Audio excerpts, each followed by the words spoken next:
I swear I was partially joking when I said that Joe Biden might be a better OC than Casey Dunn. Although our offense does go in a lot of hiding like Biden moments, right now we have an all hands off deck. Everybody get the flip out of here. Nobody has any access. Media blackout. It kind of has me scared right now.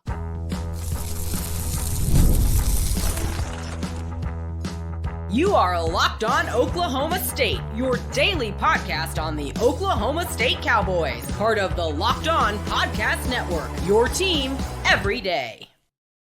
Howdy, y'all, and hello, all. Welcome back to Locked On Oklahoma State, your daily stop for all things Cowboy and Cowgirl related. My name is Cody Stovall. I want to thank you kindly for stopping by to make this your first listen. We're available on all of your podcasting platforms, visually as well on YouTube. Find me personally on X at Aldeo State. Today, we're partially brought to you by FanDuel. Make every moment matter more. Right now, plus a $5 bet, and you'll get started with $200 back in bonus bets guaranteed. Just visit FanDuel.com to get started today. Meanwhile, we get started in the conversation of Cowboy football. Say it ain't so, Joe. Say it ain't so that Joe Biden is, in fact, the new offensive coordinator, because this blackout is slightly unprecedented. Of course, during a bye week, you don't necessarily want a bunch of media types in there figuring out what plays you're trying to run or what personnel groupings you're using, or even what coach is the one out there designing all of the plays as opposed to the coaches that are out on the recruiting trail. So some of it definitely makes a whole lot of sense. But at the same time, we should be trying to build up something to give Cowboy faithful a little bit to positively look forward to, because we're undefeated in bye weeks as we prepare for BYU. Hopefully, an undefeated top 15 BYU. Definitely going to be a top 25 BYU, regardless of what happens in their next game, because they have another quality opponent. While they played that quality opponent, we get to sit at home. And we get to wonder, what is with all of this stuff out? Because not having media around, that's one thing. But not having some of the extreme camp type people and some of the former alumni on top of the media, the entire smoke screen around everything, it's obviously slightly problematic, but I think it would also be viewed as something that is a good thing. So instead of blacking everything out, why would we not accentuate to the fan base that, hey, things are getting fixed? Like, we're going to lock everybody out because we're going to experiment with some new play calls. We're going to experiment with some new coaches, some new personnel packages. And by the way, Myolake Smith is going to take some QB2 reps. And by the way, Myolake Smith very well may be QB2 whenever we suit up for BYU.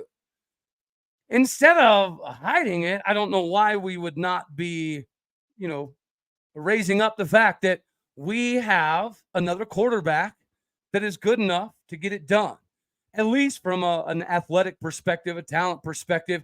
We do know that the problems we have in the offensive line are going to help Garrett Rangel, because Garrett Rangel is significantly more mobile than Alan Bowman. Well, if that is the case, and we know that Zane Flores is even more mobile than Garrett Rangel, then we should all take some solace in the fact that Myolake Smith is pretty close, if not more advanced athletically than a Garrett Rangel, or even to some degree a Zane Flores. Why are we going after Robert Allen, right, who accidentally slipped up and said the right thing, just to have him retract it, walk it back, all this other nonsense? Good on you, Robert, for being real. I feel bad for you that you're being forced to walk this whole thing back. But it does beg the question, well, why are we holding back this information about Zane Flores? And why would we be potentially holding back some of the information about Myolake Smith getting some love and getting some work, and potentially some of the other young dudes that are going to be sprinkled in here? Well, to me, if it's just that, it makes some sense to let the fan base know that, hey, we're working on some stuff. We've got some things that we think will resolve some of the issues. We just got to keep it a little bit on the down low. Okay, cool. But the only thing that should be kept on the down low is who is in charge of the install for the BYU week. Who is in charge of being out on the recruiting trail, and why is there a differentiation? During this process, have we not yet identified some of the things preseason or throughout the course of this process that we could shift to make a difference? I think a mobile quarterback would be something to shift to that would at least alleviate some of the pressure off the offensive line and Ollie Gordon in the backfield. Maybe this is to hide some of the running backs and maybe getting a little bit more play. Is Rodney Fields ready? You heard me hoot and holler at the moon for a while now that I think Trent Hallen needs to get much more consideration in the carries department just to kind of see what he's going to be able to morph into next season through the spring and through the fall. There's a plethora of young dudes that we need to see because we are, in fact, in a rebuilding moment. If we don't rebuild this, we're going to end up in a really bad spot of potentially not even going to a bowl game. Now, I don't know that keeping the bowl streak alive is worth us not completely kind of revamping a lot of this. A lot of this team, a lot of the success that we've had historically maybe is a little problematic in today's NIL and transfer market era. But Mailake Smith, he's a dude, right? He walked in the building, unlike Garrett Rangel, who walked in at 185 pounds. He walked in the building at like 207 pounds at 6'4". He walked into the building that was somebody that was almost as regarded as somebody like a Garrett Rangel or Zane Flores. He turned down BYU, Arizona, Florida State, Miami, Louisville, Mizzou, Utah, Washington to come be a Cowboy. Now, again, we know we need to do some things athletically to alleviate some of the pressure and some of the deficiencies we have in the blocking department and in the run game. So a mobile quarterback would definitely help out here, which is another reason why if Zane Flores was ready to rock and roll, I'm sure we'd be seeing him because we've all noticed that Mike Gundy clearly has no faith in Garrett Rangel. If Mike Gundy was a big Garrett Rangel believer, Garrett Rangel would have been playing much earlier on in the season. So this notion that Zane Flores is good to go is absolutely preposterous and wild to me. But the question is like, well, what is the point? What is the point? Why not just do what RA accidentally did and let everybody know, yeah, okay, he's banged up. He's going to be out a little bit. No big deal. See, some of it makes a lot of sense. Some of it doesn't make any sense whatsoever. I think we should be accentuating the fact that we are working on resolving some issues offensively through the quarterback game. Whether it's the quarterback run game, who knows? Whether it's going to be more shotgun or more under center or more ace formations, more Talladega Nights style 4 wide, 5 wide stuff. That I understand you want to keep on the down low. That makes sense.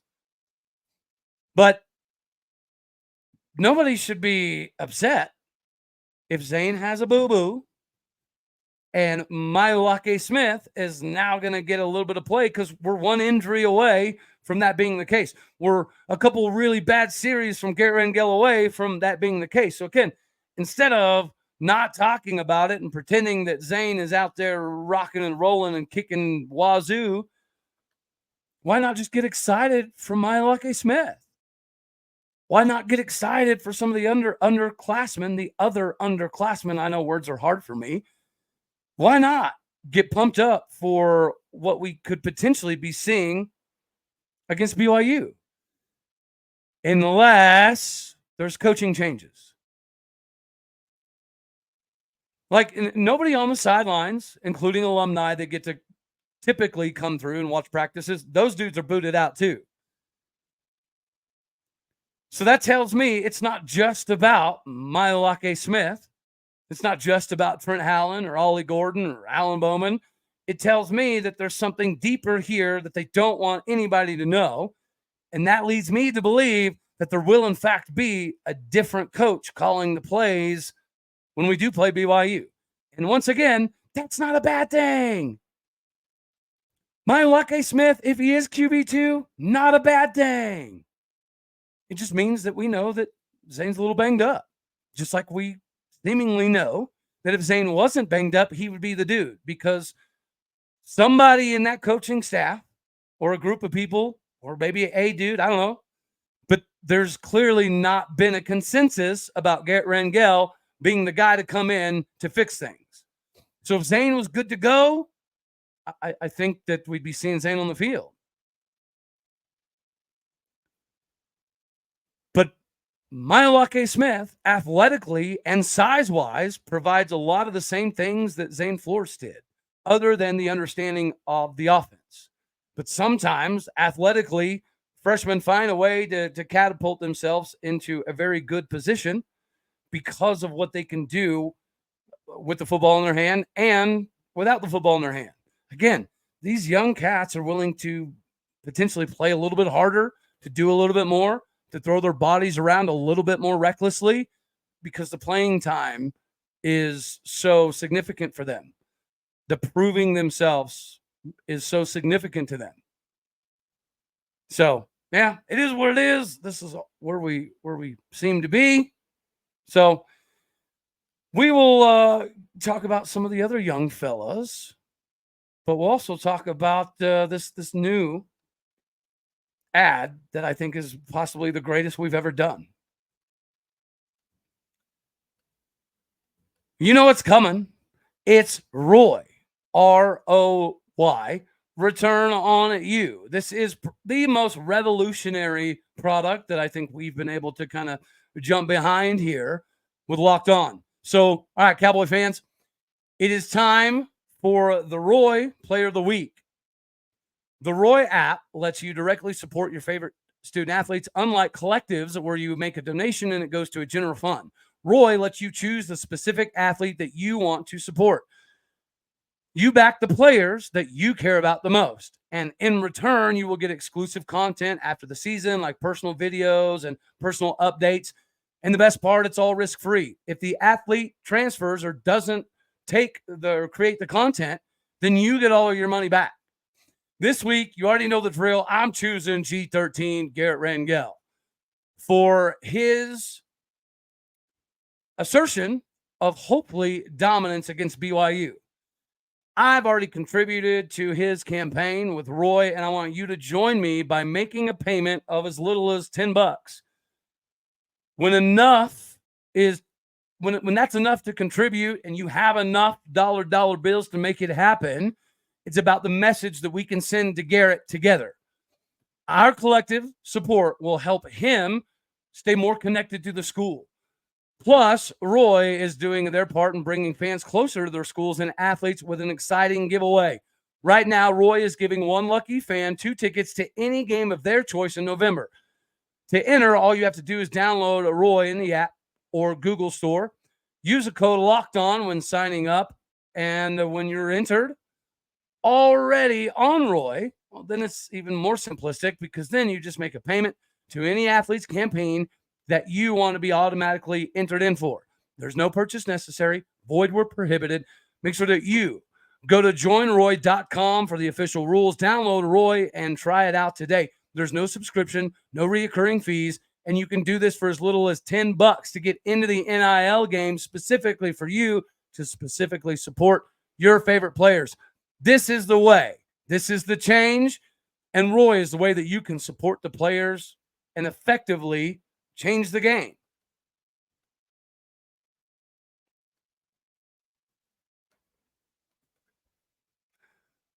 So whenever you notice that David Kabongo was able to do the daggone thing on the football field, and we did talk a little bit about some other guys like Tywan Ray that I think are primed for good opportunities.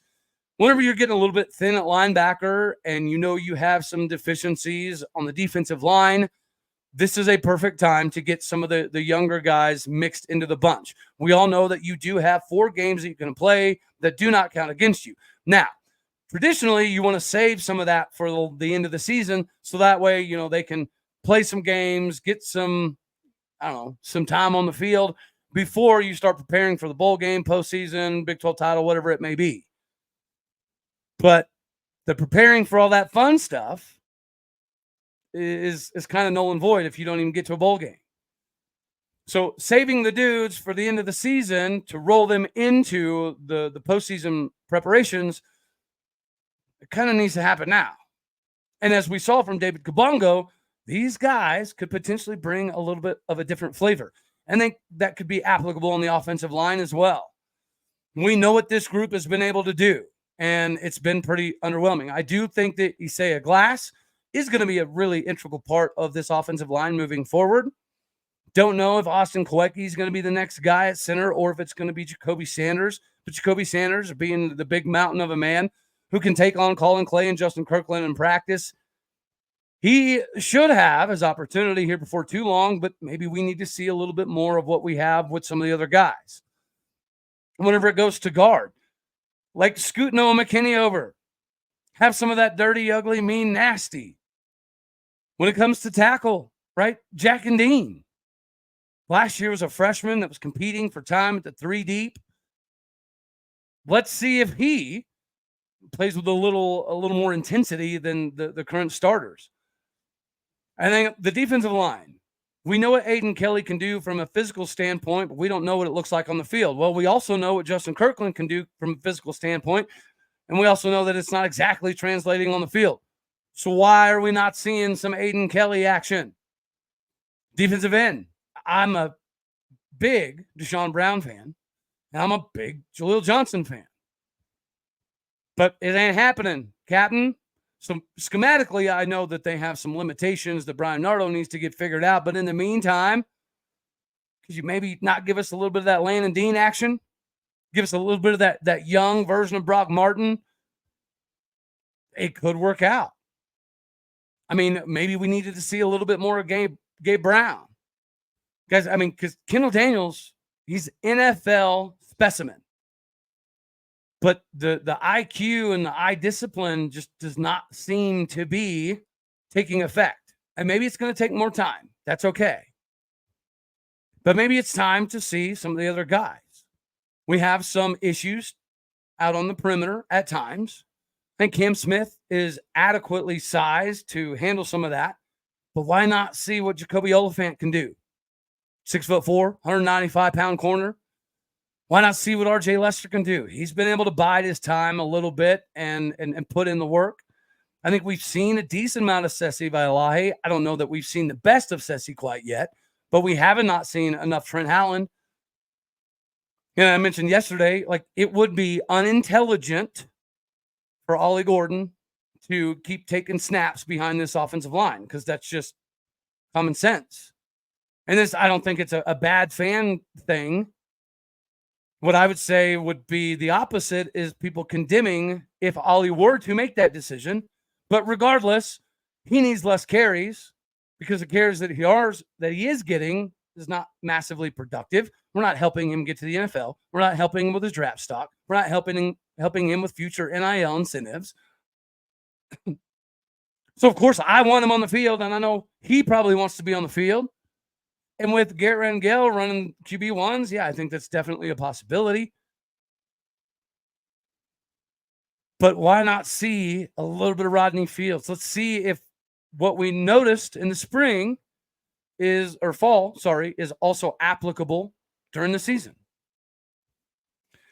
Why would it not be time to see what some of the other guys other than David Kabongo could do? Like, I know we're all waiting to see what Lando Cleveland can do. We've all been very happy with what we've noticed Talon Shetron doing.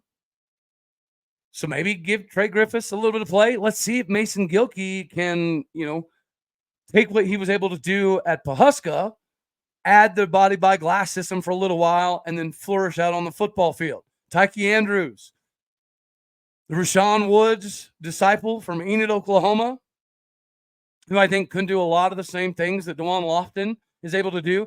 And now with DeJuan Lofton back, does this mean we get to keep the red shirt for Gavin Freeman? If that's the case, why not see some Tyke Andrews? Why not see some Jalen Pope? Why not see some Mason Gilkey? I'm not saying that we should just, give up on the season. But the season as it sits right now is not good. All of the seniors that have come back, it's not super helpful. And when we do get little injections of the young guys, like Josh Ford, like David Kabongo, like Talon Shetron, we seemingly like what we see. So they may not be as talented as the quote-unquote starters or seniors. They may not understand the playbook the same. But we're in effort mode. So just hit the effort button and let's see what the future is going to be. Again, I'm not saying play all the young cats, even if they haven't, done everything they need to do to earn playing time. But there's several young dudes that have done more than enough to earn some playing time. And the older group just ain't getting it done. So if the older group, if you're a senior, I'm sorry, and you get replaced by a freshman or a sophomore or a red shirt, whatever, that does more than you, and you feel some type of way about it, like, sorry, this is a what have you done for me lately style of business. That's what the scouts are looking at. That's what the NFL execs are looking at. So they have their opportunity.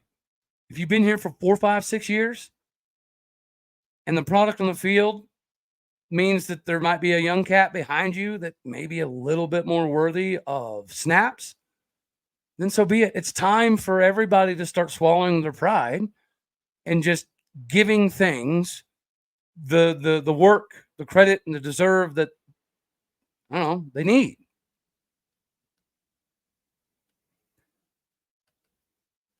It might be time for you to capitalize on your monetary value with FanDuel. I know hammering the over club this year for the Cowboys has been really rough, but it's okay because we can also be NFL fans. An NFL season allows you to have a big return on FanDuel, America's #1 sports book. When you get that tingling sensation, you can feel it in your loins in the middle of the game that something's about to pop off and something great is about to happen. You can now check the latest stats, live play-by-play, and so much more on the same place where you, same page where you place your bets from. You'll get started today with $200 back in bonus bets guaranteed when you place your first $5 bet. Make sure that you get that $200 back in bonus bets today when you place your first $5 bet. Make sure that you visit FanDuel.com today. Go hammer the over on Chuba Hubbard. It seems to be working out well. Go get squared away today with FanDuel.com. It's #1 sports book for a reason. All right, so we now know, thanks to Cross Canadian Ragweed and Turnpike Troubadours, that Boone Pickens Stadium will, in fact, have some awesome moments this year. Now, if you sat in line like I did for like 5 hours twice and didn't get tickets, you might be kind of perturbed, as am I, but we don't talk about NIL at this moment because I feel like NLI is a more pressing issue. Have you guys noticed earlier or throughout the course of the last couple of days, Ross Dellinger has been putting out some of the information about, some of the lawsuits and litigation in regards to NIL and NCAA and what the roles are going to be for the universities and all of that fun stuff. Well, I saw something that caught my eye. Out of all of those things being discussed and all of the amounts and all of the percentages and all of the year dates and all of that, the thing that caught my eye the most is no more national letters of intent. Now, I personally find the NIL transfer, all this fun stuff, problematic. I don't think it's great for college football. But at the same time, it's the lay of the land. You have to embrace the suck or it's just going to keep sucking more. So we've embraced the suck when it comes to NIL. And now you've seen the NCAA kind of realize that they aren't able to flex their muscles as much. And now this, like the idea that people can just go somewhere, not like something, pick up and bounce. I understand that, sometimes you get sold a bill of goods, right? I get that. But I also understand that sometimes you need to go through some adversity before you come out better of the other side. So maybe a couple of years of adversity and you having to battle for a spot and go from, 4th string to 2nd string to starting. Some of that is obviously going to be really good. But in today's society, over the last, handful of years, the word committed means less and less and less and less. The early signing period, I think, was a good thing to temper some of that. But the fact that somebody can sign a national letter of intent and then, there's exigent circumstances occasionally that get people out of them, and that's usually contingent upon the current coaching staff. I mean, that's kind of a good thing, isn't it? Because it's already extremely up in the air, willy-nilly. A kid's like, I'm committed to here, and then 2 months later, I'm actually committed to there, and that's already ridiculous. And it gets to the point that I do think that you're having kids come to several universities that they don't care whatsoever about that school or the history or the coaches or the pageantry. A lot of it's already hard to fathom it being good for the sport. But now you're potentially talking about dudes can make can just say, I'm going to go to your school. And then they may or may not show up. And you may or may not be anticipating them being on the roster or reporting for camp. And you may be anticipating dudes reporting for camp for fall or spring. And then they just not show up. And then what? You get a text message. It's like, oh, shoot. Hey, I know I promised you. I know I've been committed here for a while, but I'm going to go elsewhere. Like, to me, if you take a society that already has an issue with, being loyal and legitimately, I don't know, standing for their word, that's already pretty loosey-goosey.